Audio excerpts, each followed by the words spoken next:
আজকের গল্প স্ত্রীর গোলাম। একবার বাদশাহ আকবর ও বীরবল দরবারে বসে কিছু গুরুত্বপূর্ণ বিষয় আলোচনা করছিলেন। তখন বীরবল আকবরকে বলল, মহারাজ, আমি মনে করি অধিকাংশ পুরুষই স্ত্রীর গোলাম এবং স্ত্রীর ভয়ে বাস করে।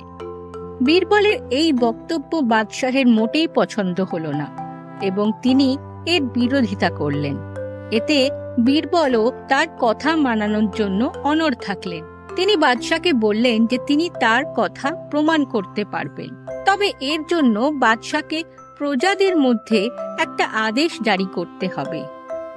আদেশটা ছিল যে কোনো পুরুষ তার স্ত্রীকে যদি ভয় পায় তাহলে তাকে দরবারে একটি করে মুরগি জমা দিতে হবে।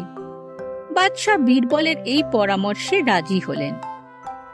পরদিনই লোকেদের মধ্যে হুকুম জারি হলো যে যদি প্রমাণিত হয় যে কোনো পুরুষ তার স্ত্রীকে ভয় পায় তাহলে তাকে দরবারে এসে বীরবলের কাছে একটি মুরগি জমা দিতে হবে। এরপর কিছুক্ষণের মধ্যেই বীরবলের কাছে প্রচুর মুরগি জড়ো হয়ে গেল এবং শত শত মুরগি প্রাসাদের বাগানে ঘুরে বেড়াতে লাগলো। এবার বীরবল বাদশার কাছে পৌঁছে বলল, জাহাপনা, প্রাসাদে এত মুরগি জড়ো হয়েছে যে প্রাসাদের বাগানে দুর্গন্ধ বাড়ছে।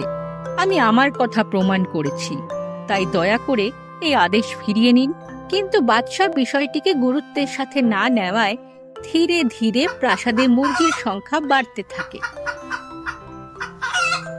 রাজপ্রাসাদে এত মুরগি জড়ো হওয়ার পরও বাদশাহ আকবর যখন বীরবলের সাথে একমত হলেন না, তখন বীরবল তার কথা প্রমাণ করার জন্য একটি নতুন সমস্যার সমাধান করলেন। একদিন বীরবল বাদশাহের কাছে গিয়ে বলল, জাহাপনা, শুনেছি পাশের রাজ্যে খুব সুন্দরী এক রাজকুমারী থাকে। আপনি যদি চান আমি কি আপনার ব্যাপারে তার সাথে কথা বলে দেখতে পারি?